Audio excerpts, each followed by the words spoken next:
Shalom. Bagaimana kabarnya? Baik. Kita diberikan kesempatan oleh Tuhan untuk beribadah di tempat ini. Nah, beribadah kepada Tuhan sebelum memulai.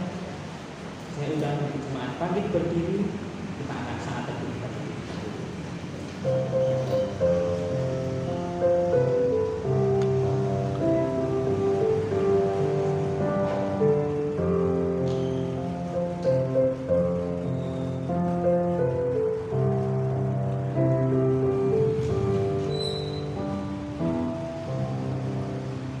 Haleluya.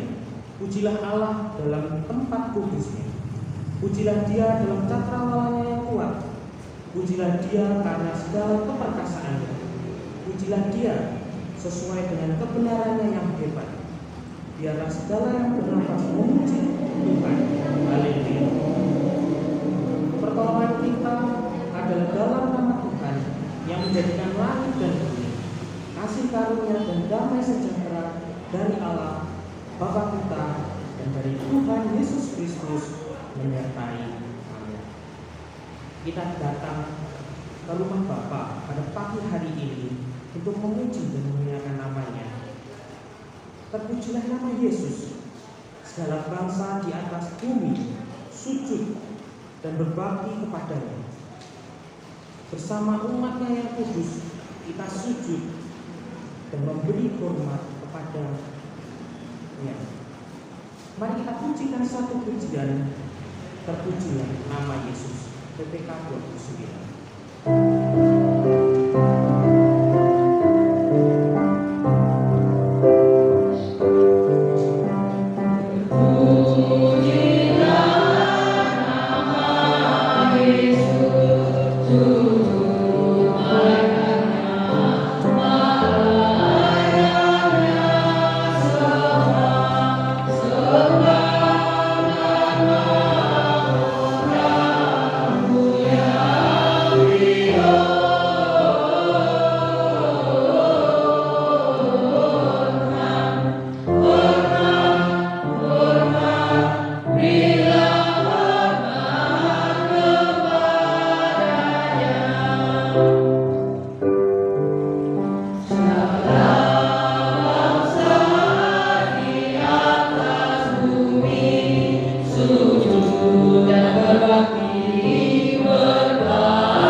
ayat yang ke-97 sampai 101 dan dilanjutkan ke 105. Betapa ku cinta Tauratmu, aku merenungkan sepanjang hari. Perintahmu membuat aku lebih bijaksana daripada musuh-musuhku, sebab selama-lamanya itu ada padaku.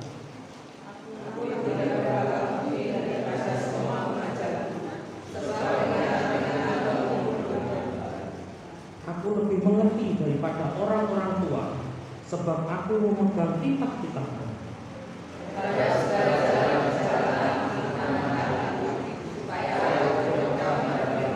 Bersama-sama. Firman-Mu itu beritahu bagi kakiku dan terang bagi jalanku. Mari kita berdoa. Ya Tuhan, terima kasih atas berkat-Mu yang Engkau berikan kepada kami ya Tuhan. Engkau boleh membuat kami bangun ya Tuhan di pagi hari, dan boleh datang ke tempat ini ya Tuhan untuk memuji dan memuliakan nama Engkau. Ya Tuhan, tolong berkati ibadah kami ya Tuhan, agar kami dapat fokus ya Tuhan untuk beribadah padamu. Hati kami, pikiran kami hanya terfokus kepada-Mu saja ya Tuhan. Dan tolong ya Tuhan untuk saudara-saudara kami yang pada hari ini masih di perjalanan, tolong ya Tuhan Kau hantarkan mereka ke tempat ini ya Tuhan, agar mereka sampai ke tempat ini dengan selamat dan boleh bersama-sama dengan kami ya Tuhan.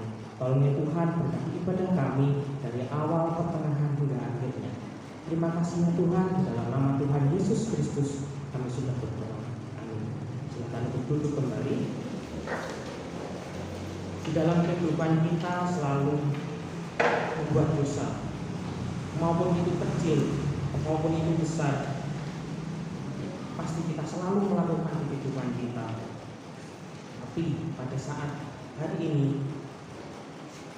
kita mau memohon ampun kepada Tuhan atas segala dosa-dosa yang kita telah perbuat, agar kita dapat dilayakkan oleh Tuhan untuk melanjutkan ibadah pada pagi hari ini. Sebelum kita memohon ampun kepada Tuhan dan doa pengakuan dosa, mari kita pujikan satu pujian kasih Allah.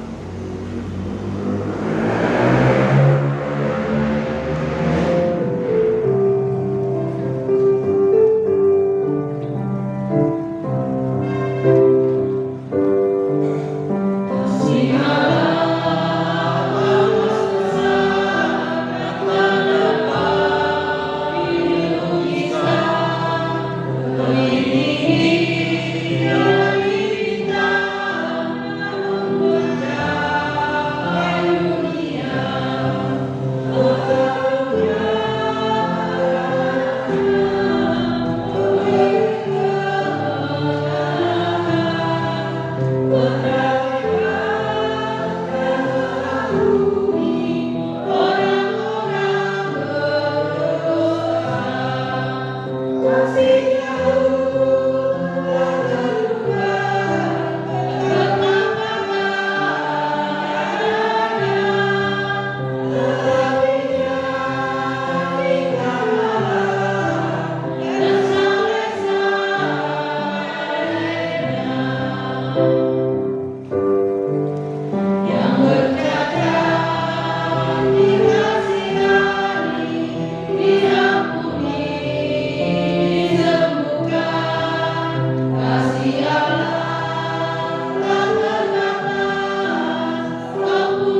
Mari kita berdoa. Bapa, kasih-Mu tak terduga, begitu besar, begitu luas, tinggi dan dalam bagi setiap kami. Tetapi terkadang sebagai manusia kami tidak menyadari bahwa kasih-Mu begitu besar, sehingga dengan gampangnya kami melalaikan tugas tanggung jawab kami sebagai pengikut-Mu. Ampuni kami Bapa ketika segala tindakan kami, ucapan kami, pikiran kami tidak berkenan di hadapan-Mu. Bahkan terkadang dengan sikap kami secara tidak sadar kami mencemarkan nama Tuhan di mata orang banyak. Ampuni kami dan kiranya kami mohonkan terus Roh Kudus memimpin kehidupan kami, supaya setiap kami dapat menanggalkan manusia lama kami, manusia keberdosaan kami, sehingga kami senantiasa dapat memancarkan cinta kasih Kristus menjadi garam dan terang dunia. Ini kami Bapa, terima kami kembali sebagai anak-Mu, dan kami percaya pengorbanan Yesus Kristus di atas kayu salib senantiasa mendapatkan hidup kekal bagi setiap kami, karena kami percaya akan hal ini. Dalam nama-Mu Tuhan, kiranya kelayakan kami dapat memasuki ibadah lebih dalam lagi. Haleluya. Amin. Berita anugerah yang terambil dari 1 Yohanes 1 ayat yang ke-8 sampai 9. Jika kita berkata bahwa kita tidak berdosa, maka kita menipu diri kita sendiri, dan kebenaran tidak ada di dalam kita. Jika kita mengaku dosa kita, maka Ia adalah setia dan adil, sehingga Ia akan mengampuni segala dosa kita dan menyucikan kita dari segala kejahatan. Petunjuk hidup baru yang terambil dari Yohanes 15 ayat yang ke-12 sampai ke-14. Inilah perintahku, yaitu supaya kamu saling mengasihi, seperti aku telah mengasihi kamu. Tidak ada kasih yang lebih besar daripada kasih seorang yang memberikan nyawanya untuk sahabat-sahabatnya. Kamu adalah sahabatku kalau kamu berbuat apa yang kuperintahkan kepadamu.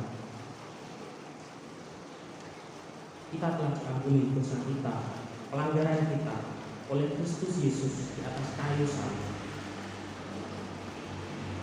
Pujilah Allah karena kasih-Nya mengutus Yesus yang mati dan telah bangkit.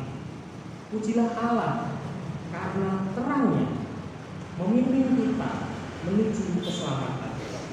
Untuk meresponi berita anugerah dan petunjuk hidup baru, mari kita pujikan satu pujian. Pujilah Allah.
Pada hari yang ketiga, bangkitlah dari antara orang mati, naik ke surga,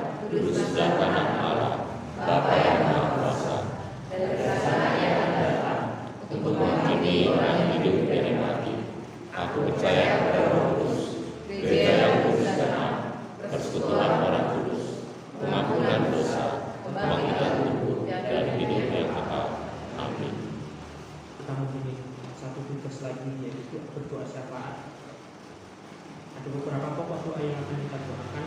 Yang pertama, berdoa untuk seluruh gereja di Indonesia agar menjadi saksi kebenaran di tengah masyarakat.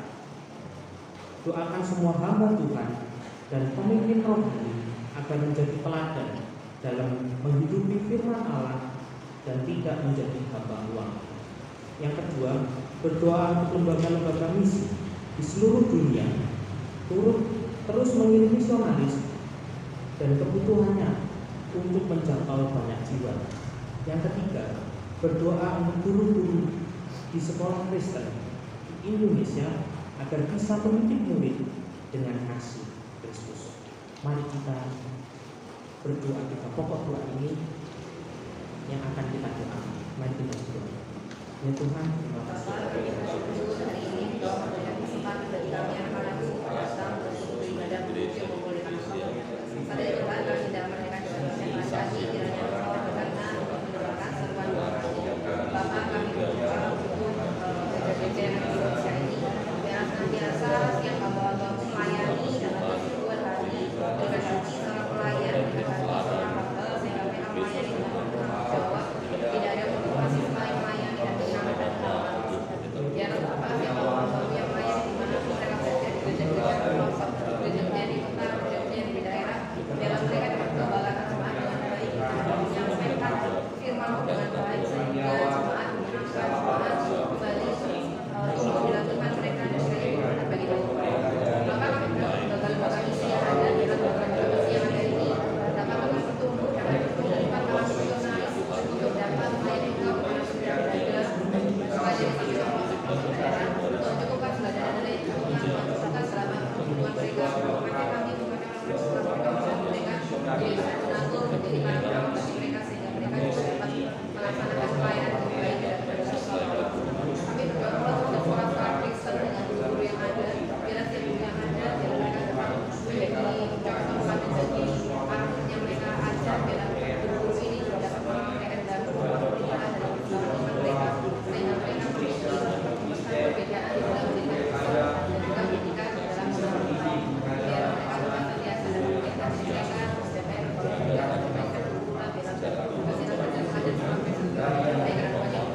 mereka dapat senantiasa dalam kegiatan mereka, SDPR, pendidikan, perbaikan kita, biar kasihan dan ada sampai sekarang, baik dan banyak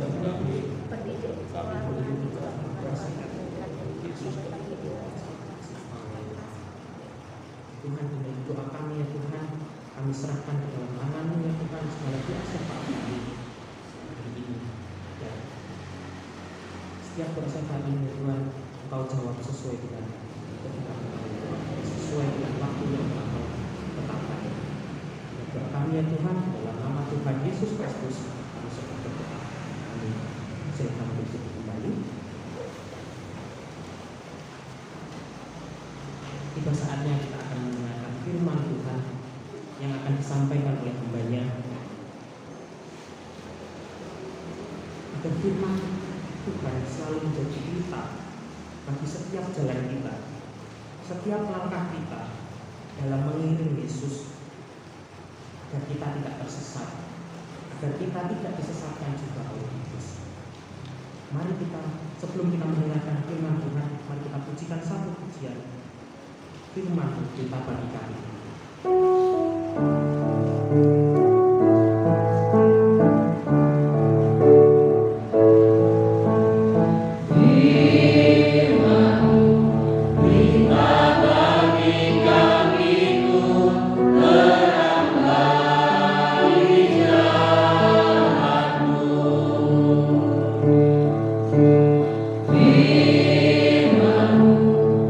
Kita bagi kami itu terang.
Baik ya, kita bersyukur kita sudah berada di minggu pertama bulan Oktober ya. Kita tidak terasa tinggal 2 bulan lagi kita merayakan Natal ya. Tinggal 2 bulan lagi kita merayakan Natal. Pagi hari ini Bapak Ibu, mari kita belajar kebenaran firman Tuhan sebagai dasar kita untuk beribadah hari ini di dalam 2 Timotius pasalnya yang ketiga, ayatnya yang ke-15 dan ayatnya yang ke-17. Sekali lagi saya mengajak kita membuka Alkitab kita di dalam 2 Timotius pasalnya yang ketiga, ayatnya yang ke-15 sampai ayatnya yang ke-17. Jika sudah ditemukan atau sudah didapatkan firman Tuhan ini, mari kita baca secara bersama-sama dalam hitungan yang ketiga. 1, 2, 3. Ingatlah juga bahwa dari kecil engkau sudah mengenal kitab suci yang dapat memberi hikmat kepadamu dan menuntun engkau kepada keselamatan dan beriman kepada Kristus Yesus. Segala tulisan yang diilhamkan Allah memang bermanfaat untuk ajar, untuk menyatakan kesalahan, untuk memperbaiki kelakuan, dan untuk mendidik orang dalam kebenaran. Dengan demikian, tiap-tiap manusia dengan Allah diperlengkapi untuk setiap perbuatan baik. Demikian jauh pembacaan kita hari ini. Dikatakanlah berbahagialah setiap kita yang membaca, merenungkan, dan melakukan firman Tuhan itu di dalam kehidupan kita hari lepas hari. Bapak Ibu, saudara-saudariku, hari ini kita berbicara tentang manfaat firman Allah. Atau di dalam sepanjang bulan Oktober ini kita membahas tentang firman Allah. Nah, hari ini kita memulai dengan memahami apa manfaat firman Allah. Tanpa kita mengerti manfaatnya, tanpa kita mengerti arti firman Allah, tentu kita tidak bisa menghidupi firman itu.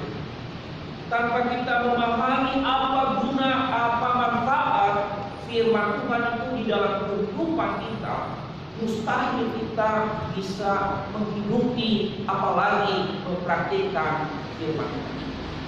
Maka dengan hal itu, mari kita belajar memahami secara bersama-sama apa manfaat, apa gunanya bagi kehidupan saya dan juga gunanya bagi kehidupan Bapak Ibu tentang firman Allah ini. Mengapa ada begitu banyak orang yang tidak suka firman Allah, yang tidak cinta firman Allah? Karena mereka tidak memahami, karena mereka tidak mengerti apa manfaatnya bagi kehidupan mereka.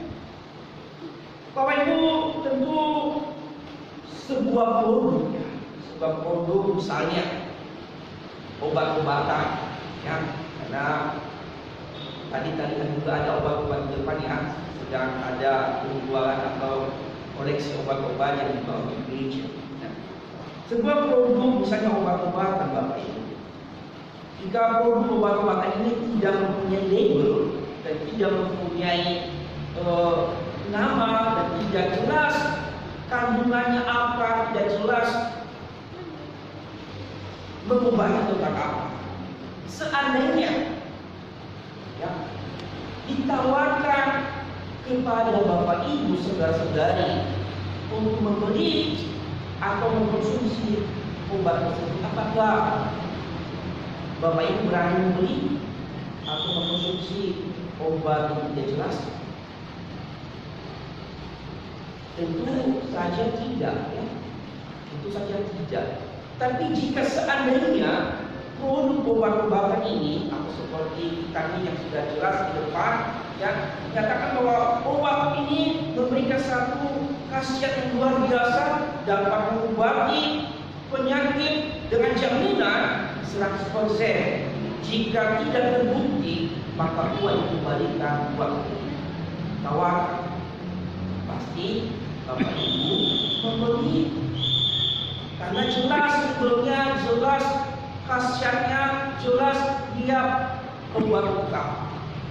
Nah, tentu kita berani membeli, berani mengkonsumsi, karena ada satu jaminan bahwa obat ini dapat menyembuhkan penyakit, dan jika tidak bisa menyembuhkan, uang akan dikembalikan. Saya percaya pasti Bapak Ibu akan berani membeli dan mengkonsumsi obat tersebut, karena kita dikasih jaminan yang luar biasa dengan obat. Nah, di dalam firman Tuhan sangat disayangkan, ya. Firman Tuhan jelas-jelas dalam kita memahami, membaca firman Tuhan sudah jelas dijelaskan dengan terang-terang bahwa firman Tuhan itu memiliki makna, memiliki faedah di dalam kehidupan setiap manusia. Tetapi ada begitu banyak orang tidak mencintai firman Tuhan. Ada begitu banyak orang yang tidak senang dengan firman Tuhan. Pertanyaannya adalah, apakah masalahnya terletak di mana? Apakah masalah dari firman Tuhan, atau masalahnya dari orangnya, atau dari setiap manusia yang memiliki masalah tidak bisa mencintai firman Tuhan? Apa kata firman Tuhan tidak jelas? Tetapi nyatanya firman Tuhan dengan terang-benderang menjelaskan apa manfaatnya, fungsinya bagi kehidupan. Bapak Ibu saudara-saudari, hari ini kita berbicara tentang manfaat firman Allah. Tentu di dalam memahami apa itu firman Allah, itu harus kita, sebelum kita jauh melihat apa manfaatnya, tentu kita harus mengerti dulu apa itu firman. Apa itu firman? Nah, kata firman Bapak Ibu ini berasal dari bahasa Yunani-nya adalah logos. Kalau dalam bahasa Ibrani-nya adalah dafa. Ya, saya ulangi, kata firman itu dalam bahasa Ibrani-nya adalah dafa, tapi dalam bahasa Yunani-nya adalah logos. Artinya adalah perkataan atau ungkapan atau sabda. Artinya firman Allah adalah perkataan Allah, ungkapan Allah, atau kata Allah. Itu arti firman. Sama dengan kata-kata Allah, sabda Allah, firman. Itu arti firman. Nah, perlu kita pahami bahwa firman adalah kata atau sabda Allah. Dan firman ini kita kenal, yaitu hari ini, yaitu Allah. Nah, tentu bertanya, bagaimana firman Allah atau sabda Allah atau ungkapan Allah atau perkataan Allah itu bisa kita melihat menjadi sebuah. Di dalam hal ini Allah mengilhamkan atau menginspirasikan 40 orang penulis kitab suci untuk menuliskan kata Allah, yaitu Alkitab.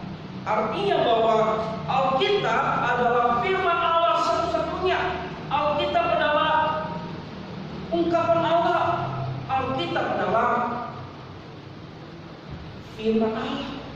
Kita tidak boleh memahami bahwa Alkitab sebagian dari firman Allah itu pengajaran yang salah. Kita tidak boleh mengatakan Alkitab adalah salah satunya itu pengajaran yang salah. Tetapi kita harus memahami bahwa Alkitab adalah firman Allah satu-satunya. Ini baru pengajaran.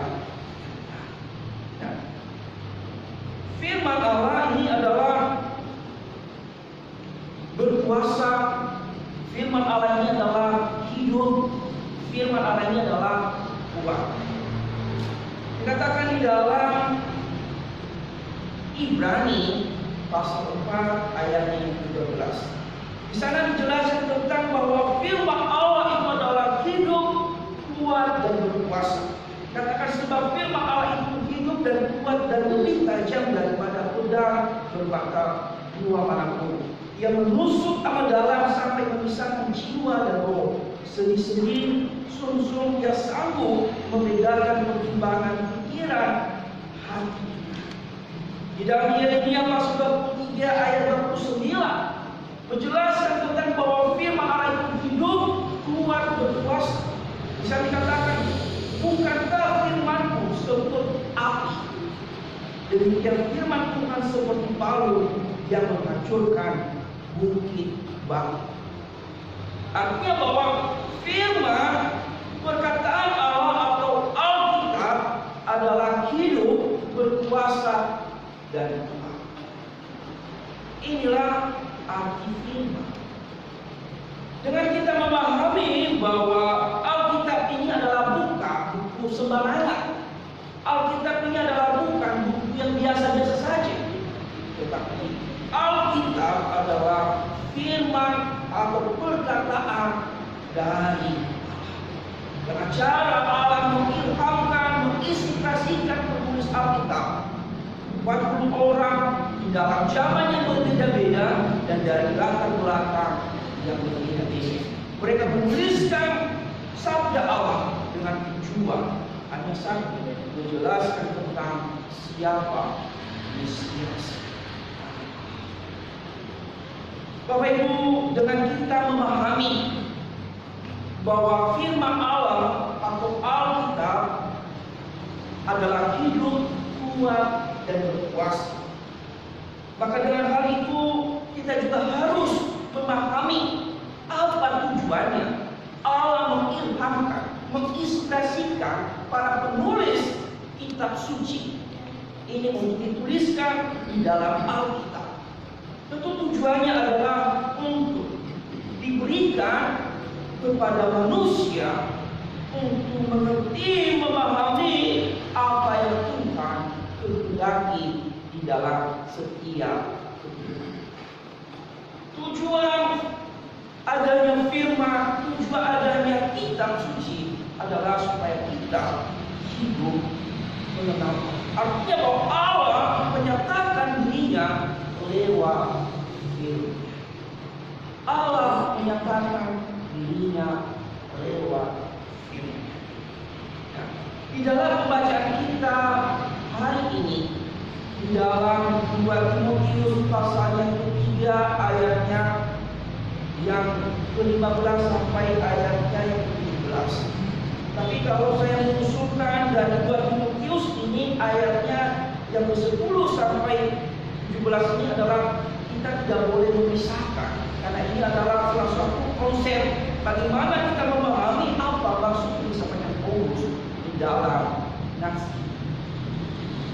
Di dalam pembacaan kita hari ini menjelaskan tentang dengan jelas bahwa apa itu manfaat Alkitab, apa manfaat firman Allah dituliskan oleh penulis Alkitab.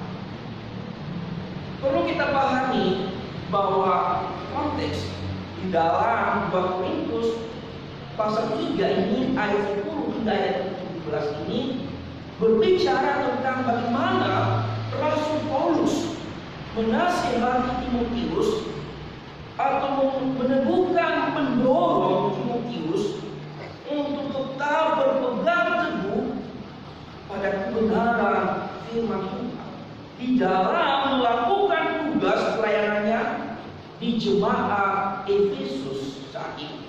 Di mana di jemaat Efesus saat itu menghadapi pengajaran atau pengajar-pengajar palsu yang membelokkan orang-orang percaya dari pemahaman atau dari iman keyakinan kepada Kristus membawa kepada keyakinan untuk menyembah kepada Allah lain. Nah, jadi konteks ini adalah Paulus menguatkan, mendorong Timotius dalam berpegang teguh pada kebenaran firman Tuhan, untuk mengajar, untuk membimbing jemaat di dalam mengenal kebenaran, supaya jemaat ini tidak membelok dari keyakinan iman kepada Yesus Kristus dengan pengajaran palsu yang ada di dalam jemaat Efesus saat. Nah, di sana dijelaskan ketika Paulus memberikan nasihat ini dengan jelas-jelas bahwa Paulus menghadapkan Timotius di dalam melakukan tugasnya di dalam melayani di jemaat Kristus, di dalam menghadapi ajaran sesat atau di dalam menghadapi ajaran palsu. Paulus mengharapkan Timotius tidak boleh bergeserkan, tidak boleh lalai, tidak boleh melupakan firman Allah, karena firman Allah itu sangat-sangat penting, sangat-sangat berguna, sangat-sangat bermanfaat di dalam melakukan tugasnya melayani di jemaat Efesus. Perhatikan di dalam ayat yang ke-14 hingga ayat yang ke-15. Bagaimana perkataan Paulus kepada Timotius untuk tetap berpegang teguh di dalam firman Tuhan, di dalam menghadapi penderitaan dan pelayanan di kota Efesus pada saat itu. Saya akan membacakan untuk kita semuanya. Tetapi hendaklah engkau tetap berpegang kepada kebenaran yang telah engkau terima dan engkau yakini, dan dengan selalu mengingat orang yang telah mengajarkannya kepadamu. Ingatlah juga bahwa dari kecil engkau sudah mengenal kitab suci yang dapat memberikan hikmat kepadamu dan menuntun engkau kepada keselamatan oleh iman kepada Kristus Yesus. Nah, ini adalah salah satu pola dasar kita memahami ayat 16 dan ayatnya yang 17. Artinya bahwa di sini Paulus mengharapkan Timotius tetap berpegang teguh pada kebenaran firman Allah. Karena Timotius ini adalah seorang pelayan Tuhan, seorang pemimpin rohani di dalam jemaat Yesus, terlebih dalam menghadapi ajaran-ajaran yang membingungkan keyakinan atau yang menyesatkan orang-orang yang sudah percaya, sudah beriman kepada Yesus dengan ajaran-ajaran yang lainnya. Nah, maka dengan hal itu Paulus mengingat bahwa engkau sudah dari kecil, engkau sudah mengenal kitab suci. Neneknya dengan ibunya sudah mengajari Timotius ini dari sejak kecil belajar tentang suci. Paulus mengharapkan bahwa firman yang sudah didapatkan, firman yang sudah dipahami, sudah dipelajari, jangan sampai dilupakan, jangan sampai tergeserkan tentang hal ini. Tetapi Paulus mengharapkan Timotius memahami firman Tuhan itu, karena firman Tuhan itu sangat bermanfaat. Manfaatnya apa? Yang dikatakan Paulus di dalam ayat yang ke-16. Yang pertama, manfaat firman Allah yaitu bermanfaat untuk mengajar. Mari kita membaca di dalam ayat yang ke-16. Segala tulisan yang diilhamkan Allah memang bermanfaat untuk mengajar, menyatakan kesalahan, untuk memperbaiki kelakuan, dan untuk mendidik orang dalam kebenaran. Saya akan membacakannya di dalam versi bahasa Indonesia versi lama. Ini lebih jelas dikatakan di sana, semua yang tertulis dalam Alkitab diilhamkan oleh Allah dan berguna. Gunanya yang pertama untuk mengajarkan yang benar, untuk menegur dan membetulkan yang salah, dan untuk mengajar manusia supaya menurut kemampuan Allah. Nah, manfaat firman Allah di dalam hal ini yang ditegaskan Paulus kepada Timotius yang pertama adalah bermanfaat untuk mengajar. Jadi firman Allah yang sudah ada di dalam diri Timotius, yang sudah dipelajari Timotius, bermanfaat untuk mengajar jemaat Efesus saat Artinya bahwa firman Allah ini bermanfaat untuk mengajar. Mengajar tentang apa? Tentu mengajar tentang kebenaran, tentang iman, keyakinan kepada Yesus Kristus. Mengajarkan tentang iman, percaya kepada Allah. Kalau di dalam bahasa Yunani di sini adalah didaskalia, atau dalam bahasa Inggrisnya dikatakan di sana, saya melihat tadi adalah doktrine. Ya, artinya tentang keyakinan, tentang pengajaran. Jadi yang pertama adalah untuk mengajar. Tentu dalam kata mengajar, kata dasar ini adalah ajar. Ya. Ajar. Artinya untuk memberikan satu pengajaran untuk dilakukan. Ya. Dalam hal ini Paulus meminta Timotius menggunakan firman Tuhan untuk mengajar, untuk memberikan pemahaman kepada jemaat Efesus tentang bagaimana iman, tentang keyakinan yang benar kepada Allah. Nah, ini artinya bahwa firman Allah bermanfaat untuk mengajar orang untuk mengenal Yesus, mengajar orang untuk beriman kepada Yesus, mengajar orang untuk memahami keselamatan hanya ada di dalam Yesus Kristus, mengajar orang untuk yakin, percaya kepada Yesus, bukan percaya kepada Allah.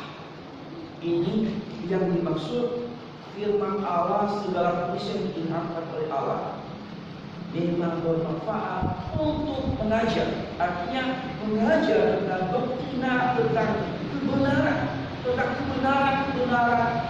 memahami tentang iman, memahami tentang Allah, memahami tentang Yesus. Jadi Bapak Ibu, manfaat firman Allah yang pertama adalah bermanfaat untuk mengajar. Artinya bahwa kita bisa mengajar, memakai firman Allah sebagai pedoman kita, sebagai pegangan kita di dalam mengajari orang atau menuntun orang untuk percaya kepada Kristus. Yang kedua, manfaat yang kedua yang ditugaskan oleh Rasul Paulus kepada Timotius adalah firman Allah itu bermanfaat untuk menyatakan kesalahan.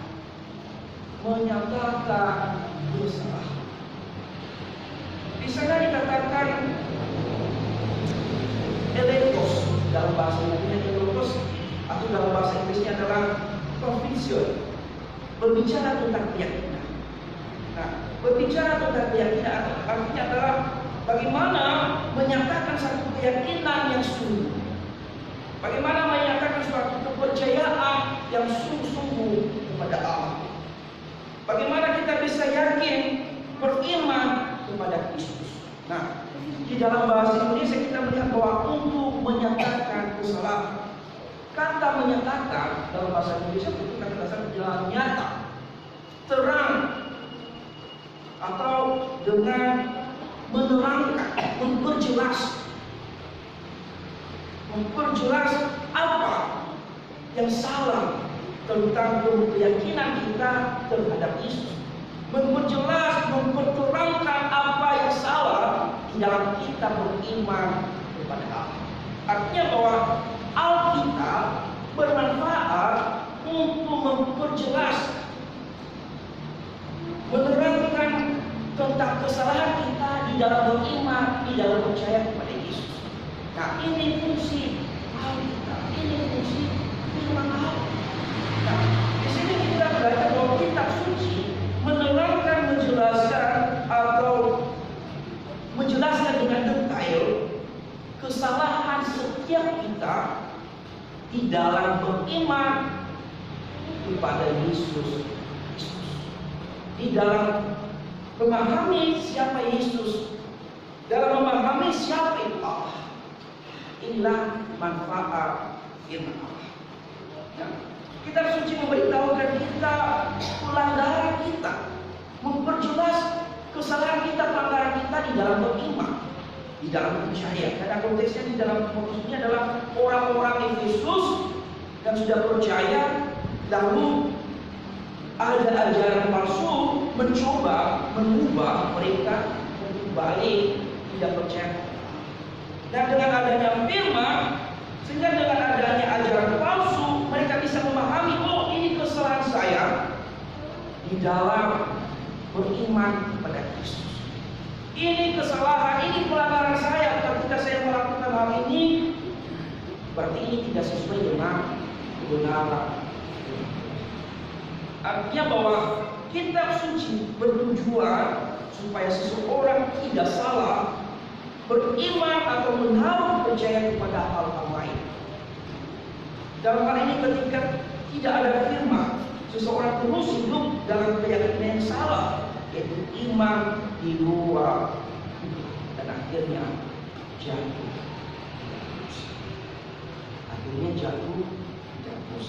Jadi manfaat firman Allah yang kedua adalah untuk menyatakan kesalahan. Artinya menyadarkan kita. Firman Allah ini adalah berfungsi untuk menyadarkan kita bahwa apa yang kita lakukan itu salah, tidak sesuai dengan ajaran Allah, tidak sesuai dengan beriman kepada Allah, tidak sesuai dengan keyakinan kepada Kristus. Itu manfaat yang kedua. Manfaat firman itu adalah menyatakan kesalahan kita di dalam beriman atau menyatakan pelanggaran kita di dalam bertindak beriman. Yang ketiga, manfaat yang ketiga adalah untuk memperbaiki kelakuan. Untuk memperbaiki kelakuan. Firman Allah bermanfaat untuk memperbaiki kelakuan. Di sini kalau kita melihat di dalam bahasa Inggris tadi cuma mencoba di dalam melihat bahwa correction atau reformation, ya. Di dalam sini adalah artinya bahwa memperbaiki kelakuan artinya adalah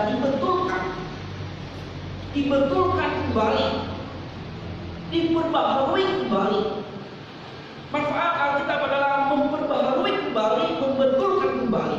Kalau tadi adalah menyatakan kesalahan, artinya bahwa Alkitab atau firman Allah bukan hanya sekedar menyatakan kesalahan saja, tetapi firman juga dapat membetulkan kesalahan-kesalahan tadi.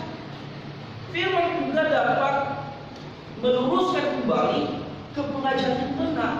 Kalau tadi adalah sudah salah, maka diluruskan kepada pengajaran yang benar, dibetulkan kembali. Inilah manfaat firman Allah. Ketika kita sudah salah, ketika kita sudah tidak pada tempat yang kita beriman, maka dengan adanya firman Allah, maka dengan kita belajar firman Allah, kita dibetulkan kembali pada tujuan yang benar. Kita diperbaharui kembali untuk beriman kepada Kristus. Ini manfaatnya yang ketiga adalah firman Allah adalah Alkitab suci bukan hanya sekedar menyatakan kesalahan, bukan hanya sekedar menerangkan kesalahan kita, Bapak Ibu, tapi kitab suci juga dapat memperbaiki kelakuan atau kesalahan kita. Dalam hal ini firman Allah mampu menyatakan kesalahan dan juga mampu memperbaikinya kembali pada pengajaran yang benar. Jadi firman Allah atau kitab suci membawa seseorang kembali pada kebenaran, membawa seseorang pada keyakinan yang benar ketika sudah meleset dari keyakinan iman yang salah. Manfaatnya yang keempat adalah manfaat firman Allah dalam kehidupan setiap orang adalah untuk mendidik orang dalam kebenaran. Artinya adalah mendidik. Di dalam bahasa ini adalah paideia. Di dalam perbedaan antara mengajar dengan mendidik, mendidik ini lebih ke disiplin. Artinya bahwa firman Tuhan ini mendisiplin seseorang di dalam kebenaran, atau dalam kata lainnya adalah training, melatih. Firman Allah ini melatih seseorang untuk hidup, untuk taat, untuk tertib, untuk menurut pada kebenaran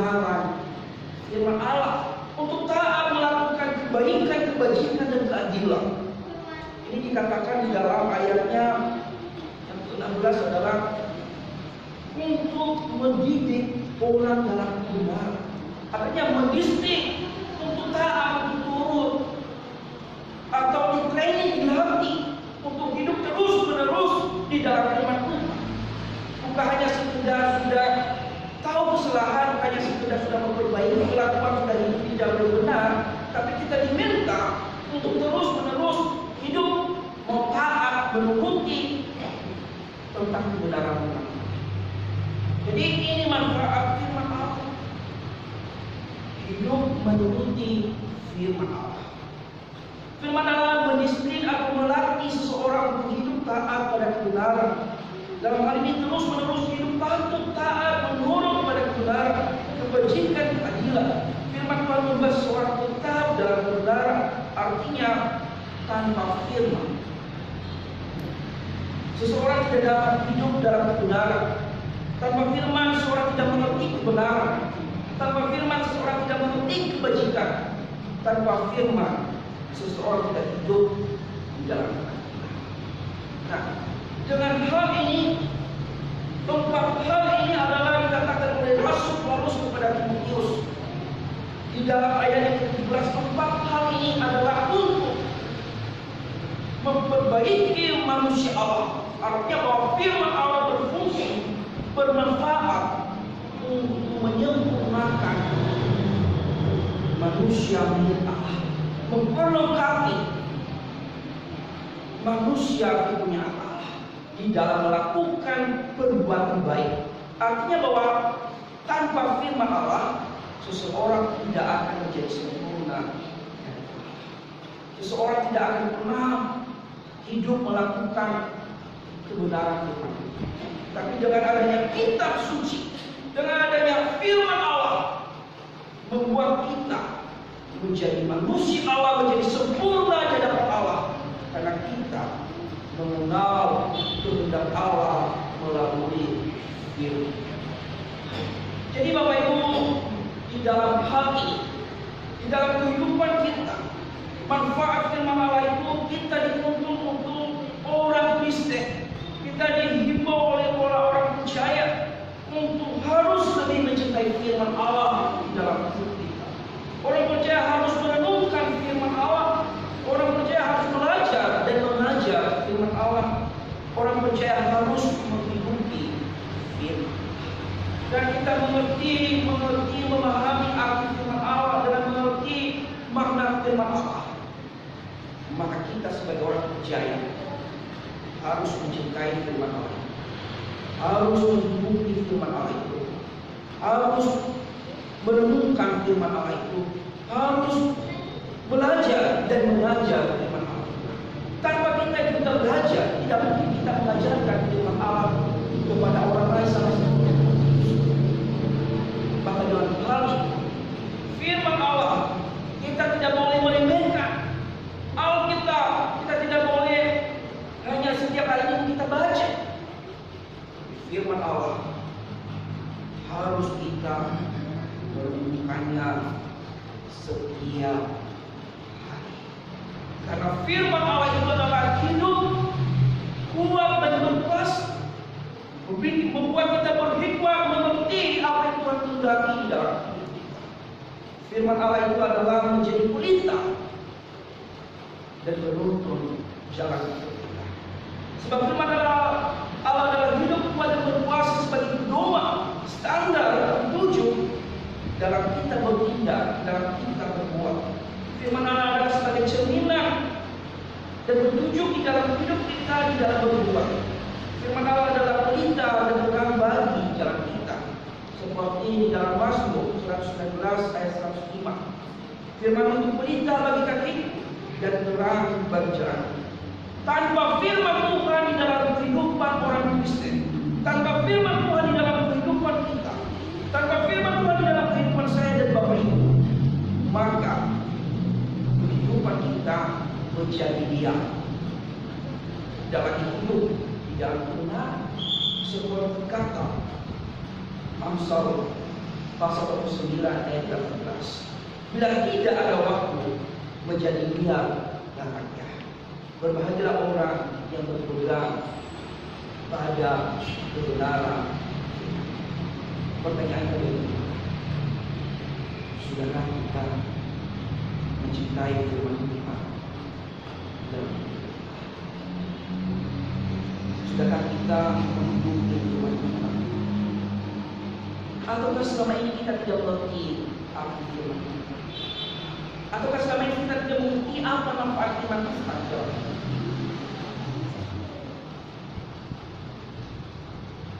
Dan pada hari ini kita sudah diingatkan bahwa firman Tuhan itu bermanfaat dalam hidup kita.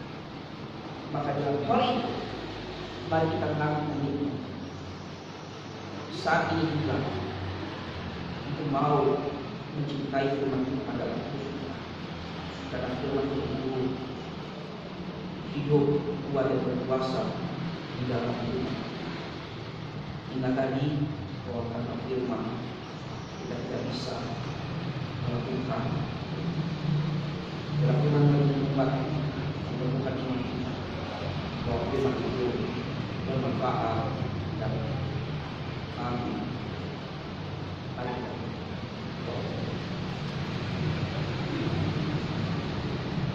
Bapak yang baik, Bapak yang mengasihi kami bersyukur untuk kebenaran firman Tuhan yang telah mengingatkan kami hari ini bahwa firman-Mu sangat penting di dalam kehidupan kami sebagai orang Kristen, di dalam menjalani kehidupan setiap hari kami. Tanpa firman-Mu ya Tuhan, kami tidak bisa melakukan sesuatu hal yang benar ya Tuhan. Tapi kami bersyukur dengan adanya firman-Mu, kami bisa menjalani kehidupan kami. Kami bisa memakai firman-Mu sebagai pedoman dalam kami bertindak. Kami bisa memakai firman-Mu sebagai cerminan bagi kami di dalam mengoreksi setiap kami, di dalam kami beriman, percaya kepada Tuhan. Untuk itu ya Tuhan, tolong setiap kami sebagai jemaat yang hidup di tempat ini untuk selalu mencintai firman-Mu, untuk selalu menemukan firman-Mu di dalam hati kami, untuk selalu belajar dan juga mengajar firman Tuhan kepada orang-orang di sekitar kami. Biarlah firman Tuhan hari ini menumbuhkan iman kami, menumbuhkan semangat kami di dalam mengasihi Tuhan, bahkan di dalam mencintai firman. Bisa di dalam kami ya Tuhan, seluruh hidup kami dalam kami doa ini berkata.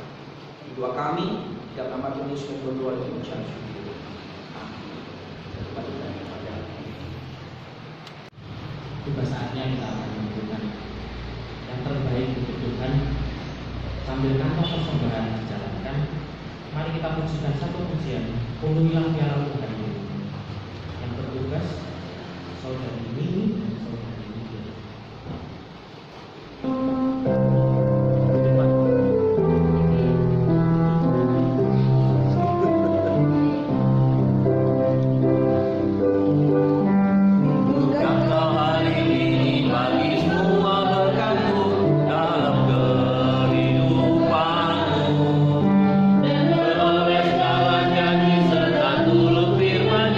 Kesenangan yang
memberkati persembahan kami ya Tuhan, di dalam nama Yesus Kristus kami berdoa.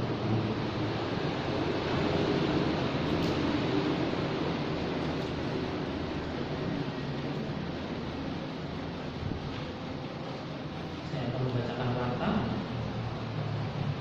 Hari ini persembahan akan dijalankan 2 kali, untuk kas pembangunan dan kas umum.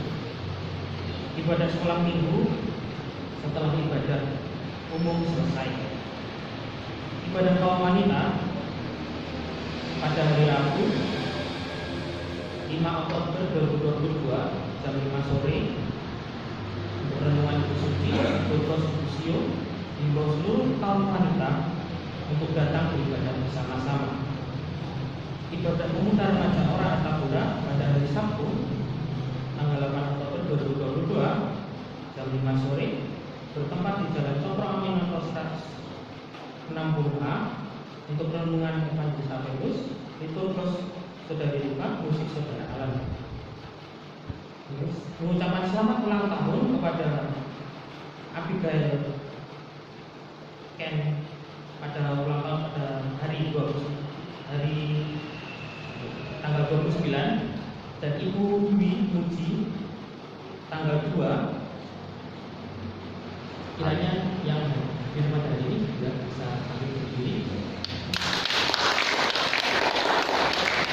Tuhan Yesus memberkati.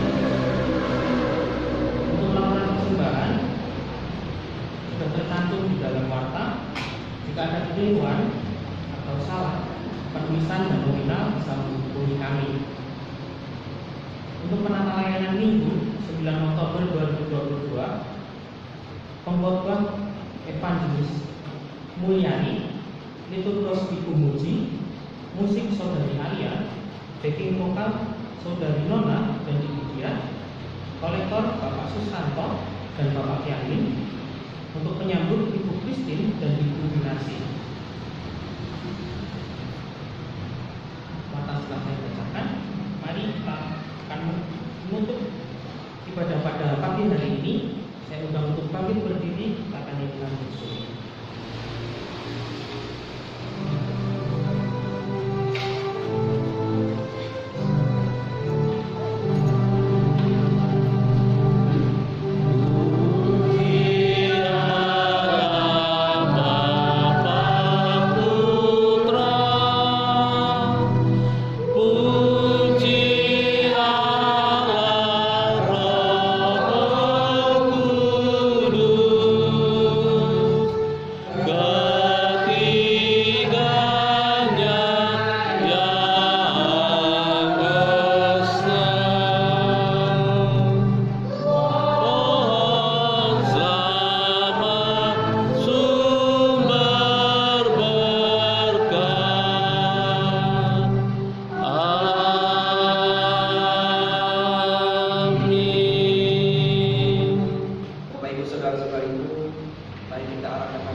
Tuhan memberkati kita dan melindungi kita. Tuhan menyinari kita dengan wajah-Nya dan beri kita kasih karunia. Tuhan menghadapkan wajah-Nya kepada kita dan beri kita damai sejahtera. Dari saat ini hingga sampai kedatangan Kristus yang kedua kalinya. Amin. Amin.